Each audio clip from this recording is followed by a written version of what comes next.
Bonjour et Boker Tov. Nous allons étudier aujourd'hui le Shlishi, la troisième montée de Parashat Vaïra, dans le cadre du Bet HaMidrash Hillel, Bet HaMidrash fondé à la mémoire du Rav Hillel Pevzner Zichrono Livracha. Notre étude commence au Perek Vav, au 6e chapitre du livre de Shemot, Pasuk Chavtet, verset 29. Donc dans la deuxième montée, nous avons vu la généalogie de Moshe et Aaron.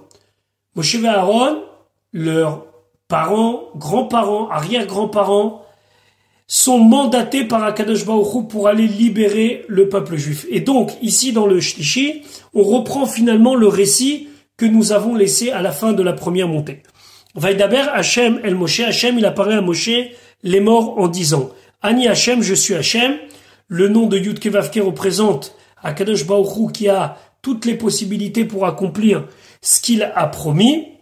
Donc, Daber el Paro parle au pharaon Melech Mitzrayim, le roi d'Égypte, et kol asher ani dover elecha, tout ce que je te dis.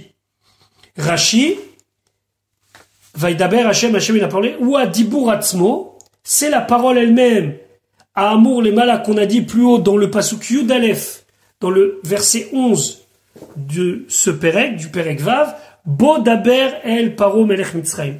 C'est pas un nouvel ordre, mais c'est exactement la même chose.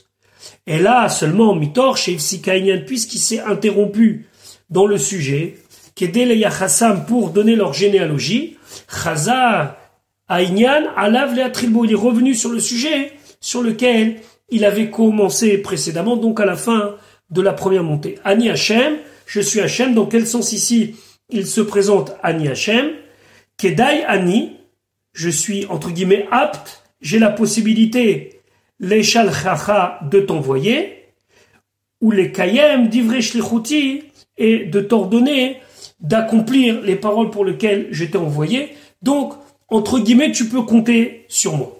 Pasuk lamed vayomer, Moshe lifnei Hashem, Moshe a dit devant Hashem, en, mais voici, ani aral sefataim, je suis bouché des lèvres, c'est-à-dire, j'ai un défaut au niveau de la parole. Ve'er ishmaela, paro, comment le pharaon va m'entendre. Rashi encore une fois dit que c'est un rappel sur ce qui avait été dit précédemment. Vayomer Moshe lifnei Hashem, et Moshe il a dit devant Hashem, Ia amira shamar lemala, c'est la parole qu'il a dit plus haut dans le pasuk Yudbet, Hem bene Israël lo shamu elai. Voici les bene Israël ne m'ont pas entendu. Et la suite du pasuk là-bas c'était Ve'ech ishmaini paro. Alors comment Paro va m'entendre? Va aniaral sefatayim. Veshana Katufkan, le pasuk reprend ici cette chose-là, Kevan Shivsikanyan, puisque il a arrêté le sujet précédemment, Vekar I Ashita, et c'est la manière de faire, qui Adam a Omer Narzor à la Rishonot, comme quelqu'un qui dit à un ami au milieu d'une conversation, bon, revenons à notre premier sujet, revenons à l'essentiel. Donc ici, ces deux psukim sont véritablement un retour sur ce qui a déjà été exprimé. Perek Zayin Pasuk Aleph. Vayomer Hashem el Moshe, Hashem il a dit à Moshe, Re'e, vois, dans le sens de comprendre. Netaticha, je t'ai mis, je t'ai nommé Elohim les pharaons. En vérité, ici, on pourrait dire Elohim, puisque ici, c'est pas le nom de Dieu, mais c'est dans le sens de juge sur le pharaon, de quelqu'un qui va faire des remontrances sur le pharaon. Donc, Moshe, il a une mission d'être celui qui va être un maître avec un pouvoir sur le pharaon. Parce qu'on sait que ici, Elohim et Elohim aussi, ça désigne Dieu lorsqu'il montre sa force. Et d'ailleurs, un des termes pour appeler des juges, c'est aussi le terme de Elohim. Donc ici, c'est dans le sens de Shofet, un juge. Ve'Aaron achicha, et Aaron ton frère, Yiyeh nevi echa, il sera ton prophète. Alors ici aussi Rashi va nous dire, c'est pas prophète, mais c'est ton porte-parole, ton interprète. Rashi, Netaticha Elohim les pharaons, je t'ai donné comme maître sur le pharaon, Shofet, un juge, Vérodé, et quelqu'un qui le poursuit, qui lui fait du mal, Lirdoto bemakot veisurim, donc pour agir sur lui par des plaies et par des souffrances. Yeh nevi echa, ketargumo, comme le Targum dit, Meturgemanach, celui qui te traduit, ton porte-parole et ton interprète. Fren kol lachon nevoa. Et en vérité, à chaque fois qu'on dit le mot nevoa, prophétie, c'est aussi de la racine du mot expression. Parce que ici, c'est pas que Aaron sera le prophète de Moshe, mais c'est que Aaron sera l'interprète. Alors pourquoi on dit Navi, Nevi, Echa? Parce que nevoa, ça veut dire expression par la bouche.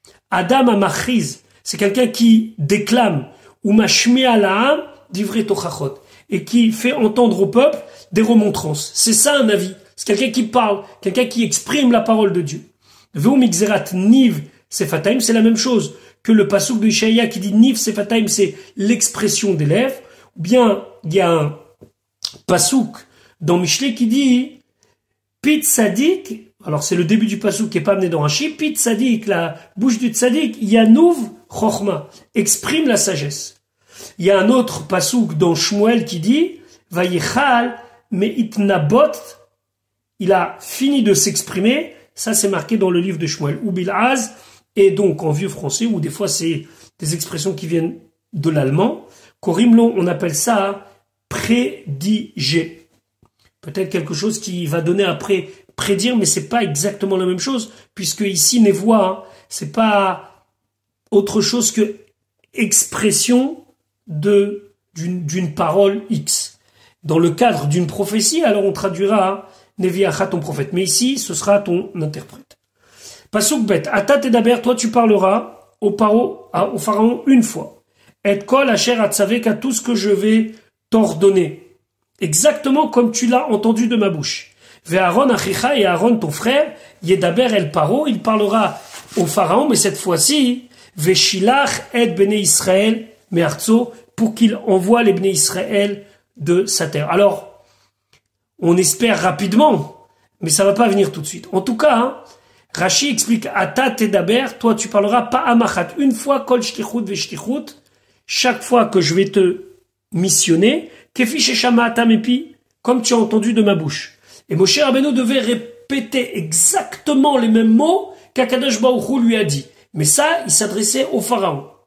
Mais après, ve Aaron achicha, Aaron ton frère, yamitsenu, ve yatmi'enu beozne paro. C'est lui qui va lui donner un exemple, il va lui expliquer la raison. C'est lui qui va plutôt donner une forme plus épaisse, entre guillemets. Ça veut dire la parole, pas la parole de Dieu de manière sèche, mais plus explicative.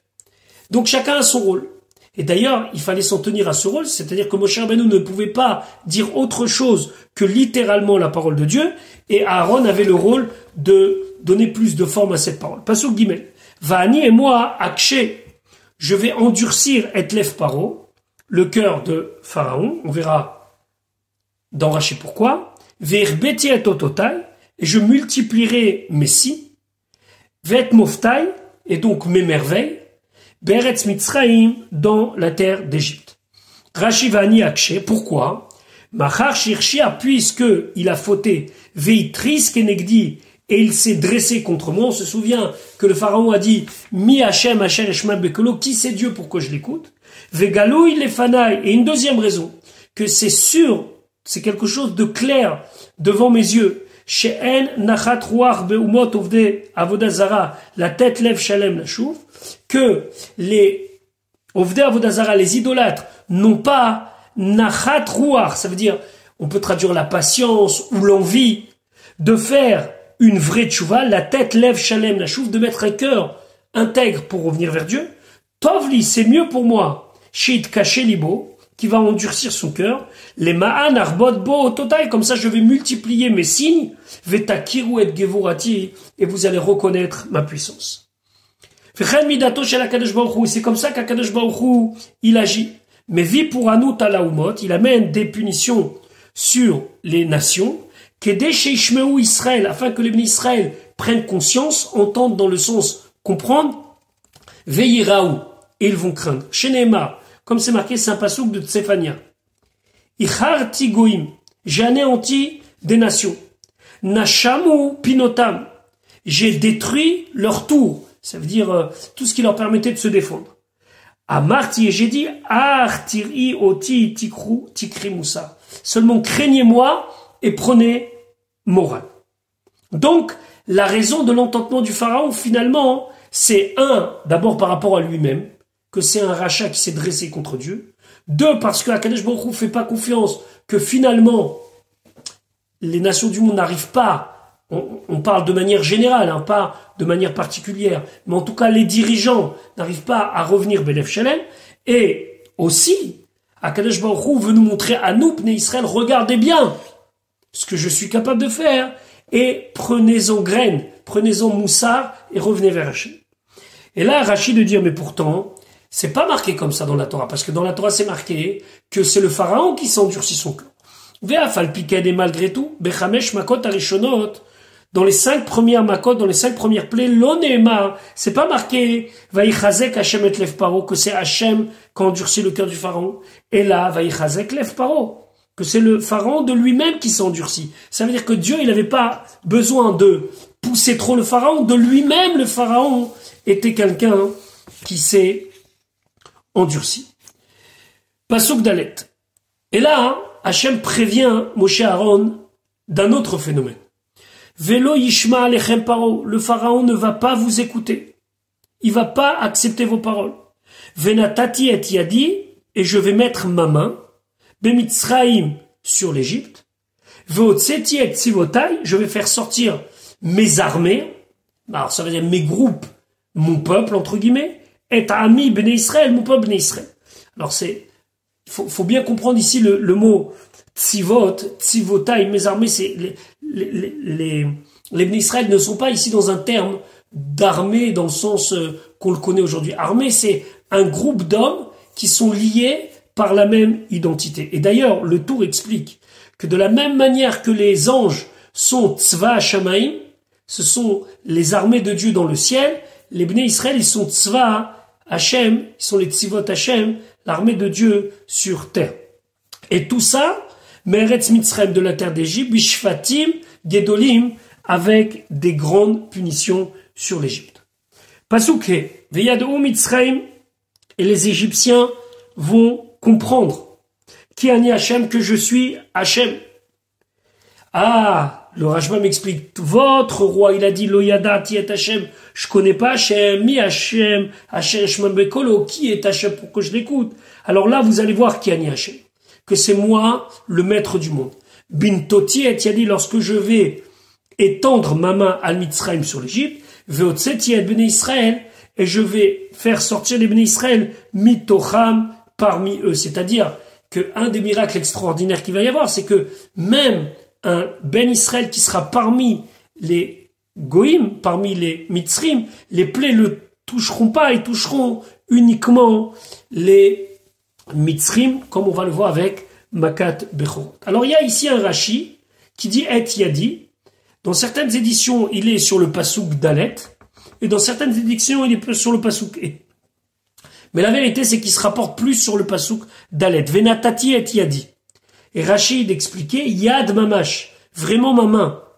Les Hakot Ba'em, pour les frapper. C'est-à-dire que si on doit mettre dans notre tête une image humaine sur Dieu, il faut imaginer la main de Dieu qui frappe. D'autres commentateurs disent que la main de Dieu, on la verra véritablement uniquement qu'à Kriyat Yamsouf, etc., etc.